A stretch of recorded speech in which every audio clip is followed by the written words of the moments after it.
and I desperately wanted a baby. That was what I wanted, and I had always wanted a baby, but I just didn't want to be in this relationship anymore. I remember thinking how awful it was that here I am, like laying in pools of my own blood, and all I could feel was grateful and like looking forward to getting out of this relationship.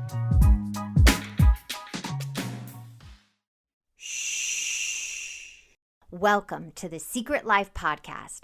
Tell me your secret. I'll tell you mine. The best way to support the show is to subscribe and share.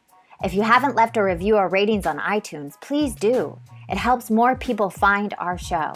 And if you want to be on it, please shoot me a note at secretlifepodcast@icloud.com. Welcome to Secret Life Podcast. I'm Brene Davis-Gant, and today I will be pulling back the curtains of all human secrets. We'll be hearing about those dark secrets that live deep inside of us that we carry shame, and we're going to probably go to our deathbed with them, or those silly, very embarrassing ones we didn't want to tell a soul. You know, the how, what, when, where, and why of it all. So my guest today is Jennifer. Now, Jennifer, I have a question for you. Yes. Dun, dun, dun. What is your secret? Well, so easy to ask that question, isn't it? And then to answer it kind of sucks, right? Yeah. So I think the biggest thing that I kind of don't want to talk about, or I don't really tell people about, is I had just hit my 12-week mark. I was pregnant. I had just come around to really wrapping my brain around being pregnant because that takes a while. Yeah, I wasn't planned, and it was just a shock, and I wasn't prepared. I wasn't ready. And I mean, age-wise, I was ready that way, but it wasn't planned. And I'd also been really contemplating this relationship that I was in altogether anyway. And I really basically didn't want to be in that relationship any longer. And so it was a big shock. And then 12 weeks rolls by, and then, the first 12 weeks is really stressful. Mm-hmm. And we went to the doctor on the checkup. She was acting kind of squirrely, and I knew something was up. And so she sent us to a specialist for high-risk pregnancies. And we had a sonogram done. I think that's what they're called. Mm-hmm. Sonograms.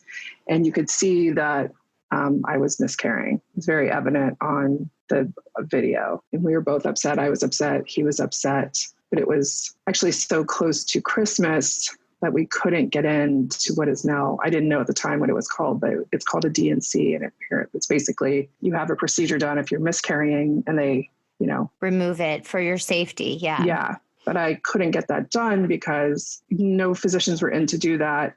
It was literally 2 days before Christmas or 3 days before Christmas when we found out. So fast forward to Christmas Day, we had just had a huge Christmas dinner with his entire family, and we've gotten home, and I started to double over in pain, and I'm at his family's home. And I proceeded to basically almost bleed out.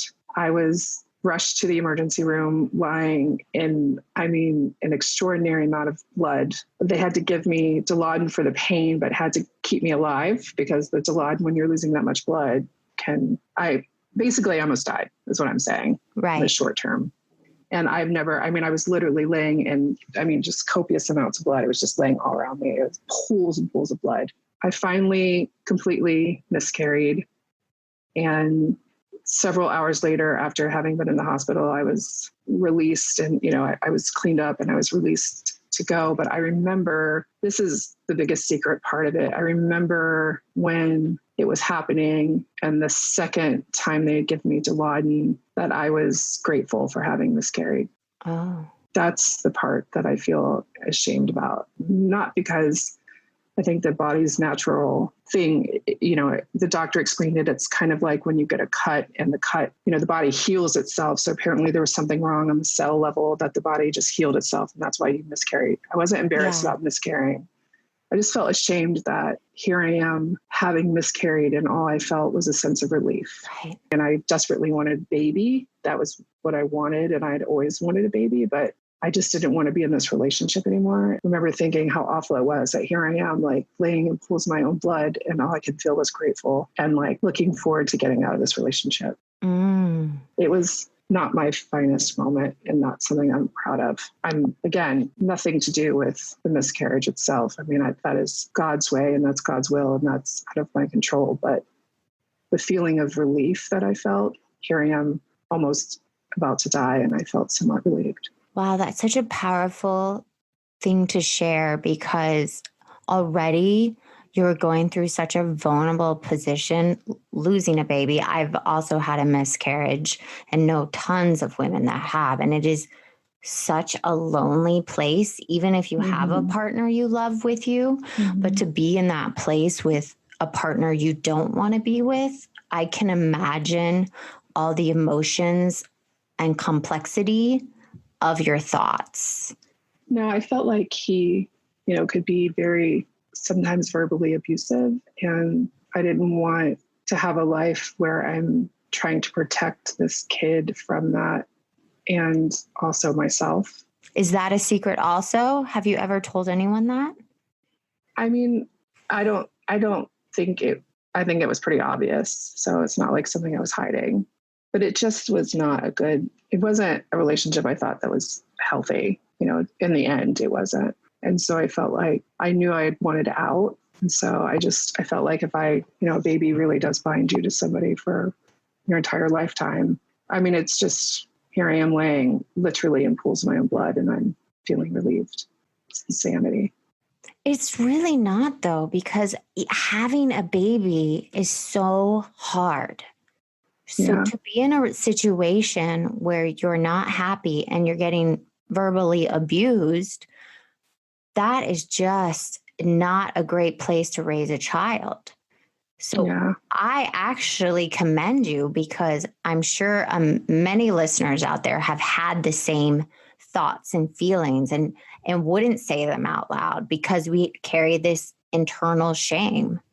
But here's my question for you. Did you get out of the relationship right away? How did that go after losing the baby? Yeah. It was just a couple of months after that we separated. So yeah, I mean, I think that he was not ready to be an adult, even though he was, I guess, in his 40s at that point, but he just wasn't ready to be an adult. And this was definitely shook him into adulthood. And I don't think that's what he wanted either. So it's life. I mean, it's what happens, right? Yeah. I mean, loss and, rebirth. So if you look at it like this was a chance for you to start again. But if you think of this secret, where do you see, I like to talk about the deadly 7 sins. So where do you see this secret line? So let me read them to you guys. Pride, greed, lust, gluttony, envy, anger, sloth. Does your secret tie to any of these, and why? Pride, yeah, a little bit, I guess. I mean, in the sense of, I mean, I don't think my ego was wounded. I don't feel it in that way, but it was more, I've always wanted to have a family. I mean, that's been a goal of yours, to always have a family. Yeah. And so, like the perfect ideal of it, I think I was holding on to so desperately and I was also at the age where, I had to do it if I was going to do it. So a little bit of pride, like it, wounded my pride. I don't know if that's the right word. I'm not really sure. I'm searching here for exactly what I'm trying to say, and then definitely, most certainly anger. I mean, no doubt about it. Do you also think maybe that a little bit of envy, if like that ideal of what society puts on a woman and expectations? Yeah. Actually, that's the better answer for all three of those. It would be envy. Yeah. Can you explain why for you? Well, I was working my ass off towards a career that I really wanted, and in a family, like really working towards all the things that I ever wanted and seeing everybody else get it. So I was really angry. Yeah. It's so hard to have it all. Nobody does. And you know that intellectually, and you can know that, but it still doesn't make it feel any better. And that makes me angry. And it does make me envious, because I'm always very happy for people. It's not like I'm, bitter towards them, but it's a little bit of like, well, why not me? Like that part really gets to me. It's just not fair. Oh, that's my like favorite thing to say. It's not fair. So I totally get it. I mean, I think a lot of us suffer from, even though intellectually we know everybody has problems, but this society is so filtered and puts up the best image that when you see something, it's hard not to envy and look at your own life. And I had this one example when I saw this one post one time, and I wanted what was on that post or my life to look on it. And the person actually called me 10 minutes later. This is such a God shot. And they told me like their life was in the crapper. And I just saw this post of how beautiful their family and life was. And it was such a God shot for me. You can look and see what others have, but you don't know what they're going through. No, you don't. Yeah. It's an ideal that we're brought up with. I mean, or that, we're taught this sense of ideal notion, and life is just so much more messy. It just is. The reality of life and every aspect, every real part of life is very messy. So how do you move? I mean, what do you think the benefit of keeping this secret about that moment you were laying there and had that sense of gratitude during this horrific pain and loss that at the same time? Who do you think it benefited and who do you think it harmed? Well, the secret benefited me in a way, in the sense of it was more of I was being honest and truthful with myself about how I was feeling. So, and I didn't necessarily feel like I had to share that with everybody, but it was my truth speaking to me. So I'm okay with that. I have peace with that. But I think it harmed my extended family. They weren't upset. They were concerned about me. And I think it might have, on the ripple effect, I'm sure it's harmed my friends and my other family who know that, I've definitely closed myself off, and it hardened me. It hardened me. That whole situation hardened me.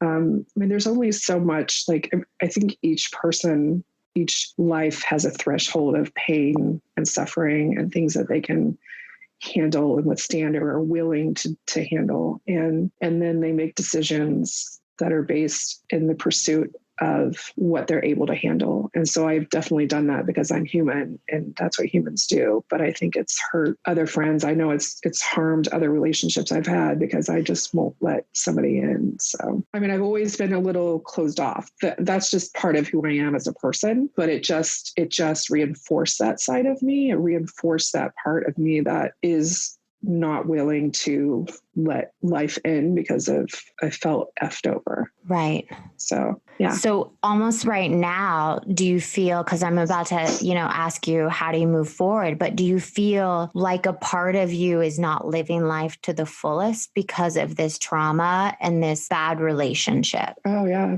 Mm-hmm. Yeah. I mean, yes, definitely. I definitely think I'm cautiously optimistic. I think what it did is it made me be a little bit more cautious and trepidatious, but I also know that it has made me that way. And so I push against that, or I try to counterbalance that with, doing things that I know make me happy as well, or that I enjoy doing in life. But I definitely know I have not been the same since that situation. And also physically, it hurt me physically. My body's never been the same ever. I don't know how to get my body back. It's just been impossible to do. So that's really affected me. So, it's a domino effect that occurred with that situation. So short answer is yes, Bree. No, I love your answer. And it made me think of another question I would love to ask you. If you could tell yourself, before all that happened, or another person stuck in a relationship, like what would you say to the person? If there's someone listening right now stuck in a similar relationship, what would you say, or a similar situation? I mean, I think, so let me back up. So the reason that I ended up getting pregnant to begin with is because I was on birth control, but I had what is called a ocular migraine. So it's a migraine that actually occurs from in your eyes, like something to do with your eyes. And so it's a precursor to a brain aneurysm. And so I stopped immediately. Yeah, I immediately stopped taking my birth control, and it was associated with the birth control I was taking. So then that's why I ended up pregnant. And, you know, we weren't actively having sex, but one thing leads to another. So anyway, so that's how I ended up getting pregnant. And so that's a long-winded answer to say, wear a condom. That's what I would tell my younger self. No, but to answer your question is, I think it's pretty sad that, not sad, but I think it taught me a lesson that here I am laying in pools of my own blood, having an honest, that is what forced me to look at myself in the mirror and say, I don't want to be in this relationship, and to get out of it. And I don't think it was necessary for me to have gotten to that point, and when I knew it already. So however you can reach down to the depths of your soul and muster the courage to get out of something and to get out of a situation you know is not healthy. And it might even be healthy and just not right for you. It might even be perfectly healthy and stable, and it's just not right for you. And it's just important to be honest with yourself and to just take as much courage as you can muster to do what you need to do to get out of it. Beautifully said. Beautifully said. Yeah. Thank you so much for coming on and sharing your honesty. You're welcome. Thanks for having me. And thanks for listening. This is a Secret Life podcast. If you have a past secret that you're on the other side of and want to come on, or a present secret you're still carrying around and would love to just be free of, email me at secretlifepodcast@icloud.com. Until next time.